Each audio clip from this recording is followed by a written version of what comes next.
Hi there, welcome to Nonsense Whisky. My name is VinPF, and if this is your first time on the channel, do consider subscribing. I put out content like this every week. This week, we're going to be checking out some travel retail stuff. Haven't done anything like that for a long time, ever since right at the beginning of the channel. And we're going to be heading to one of my ordinarily favourite distilleries, Highland Park. And these two, in fact, are part of their Warrior series, exclusive to travel retail in airports. You can get them outside of that if you're looking to pay a little bit extra, but primarily you're looking at airports. And these two are part of a set of 6, which are all about the kind of history of Orkney, with some Viking kind of chieftains and warriors and kings and things like that. These two are the kind of base entry ones. So you've got the Svein and the Einar, and it goes up to the Harald, the Sigurd, the Ragnarvald and the Thorfinn. They get quite expensive. I think there's even a further one up which is already sold out and limited. It's a king one. I can't remember the name of that one. But anyway, these two are the kind of, I'll say the cheaper end. This one is roughly sort of 30 to 40 pounds, and this one's around about 50. Again, I'd expect to pay more than that if you're getting them outside of airports. And these two anyway come in at a litre, but the rest of them are back down to your normal 70 cils. I'm not going to go into the history of why these are named and whatever. If you want to see more about that, then you can check out their website and have a look at the back of the bottles when you're in airports. But I'm pretty sure if you're looking at this video, you probably want to know which ones out of these two is better and are they worth the price. So let's delve straight in. We'll go with the Svein first and see where we're at with it. So these are both 40%.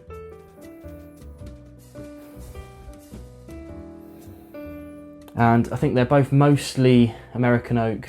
I think there's a lot of first fill, but I don't think it's any more than half, maybe sort of 30-40% first fill American oak. American oak sherry as well. Okay, so on the Svein, it's like salted caramel.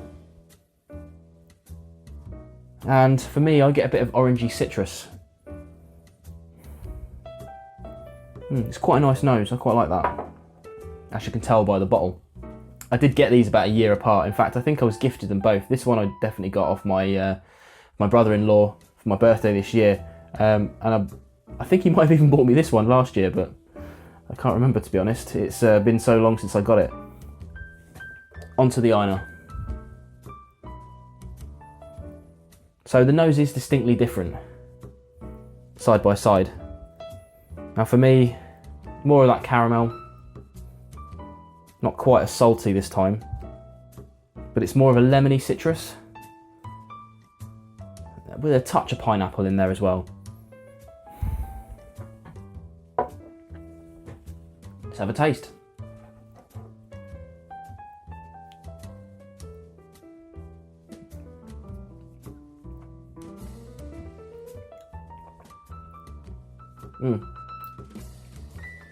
Some peppery notes in there. More of that orange on the back. Not a hell of amount, just enough to make it interesting.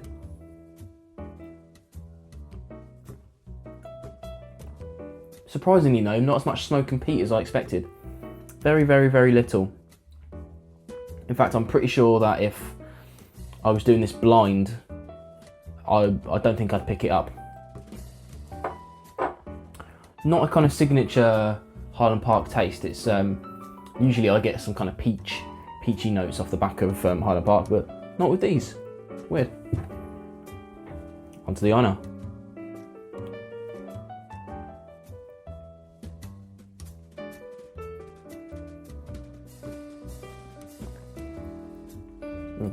It's like the other way around on this one.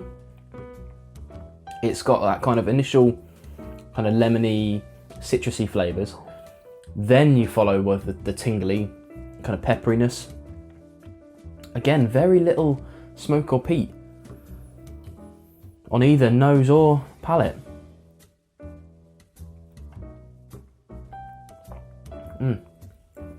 To be honest, I'd put these both in kind of the same ballpark. They're very similar in terms of flavour and experience, but they have very slight differences on basically the kind of citrus I'm getting, which is orange on the Svein and kind of lemony freshness on the Einar. So if it's a battle of price, then quite clearly you're going to go for the 30 odd pound one rather than splash out for the half century. But if you find yourself leaning towards more of orangey notes, then this one's your friend. And if you kind of prefer the lemony notes, then this one's your friend. I think there's very little like kind of distinguishing between the two, apart from price and the citrus. That really is it. These two I think are very worth it. I would buy these again. I know some people don't particularly like the 40%.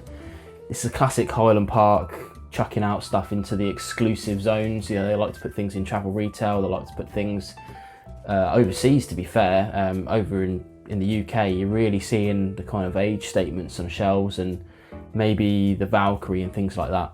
But they do like their special editions. I don't get to try very many of them, unfortunately. Thankfully I've got both of these now, and this one I don't think will last me much longer, but that one should last me a fair bit. And maybe if I find some money lying around, I will go and get more of the Warrior series. I think the next one up is the Harold, but you're looking at sort of £75. That's pushing it a little bit for me. And then after that, they just, you know, they get silly, pretty much just like Highland Park's other core range and things like that. So yeah, why not give them a go? If you like Highland Park, I don't think you'll be disappointed. If you're not a fan of Highland Park, I think you probably will be. Thanks for watching this review on Highland Park Warrior series, the first 2 drams. If you like this video, don't forget to hit like below and subscribe to the channel. Do check out these other videos here, and of course, the subscribe button. Thank you very much for watching, and I'll see you again on another No Nonsense Whisky video.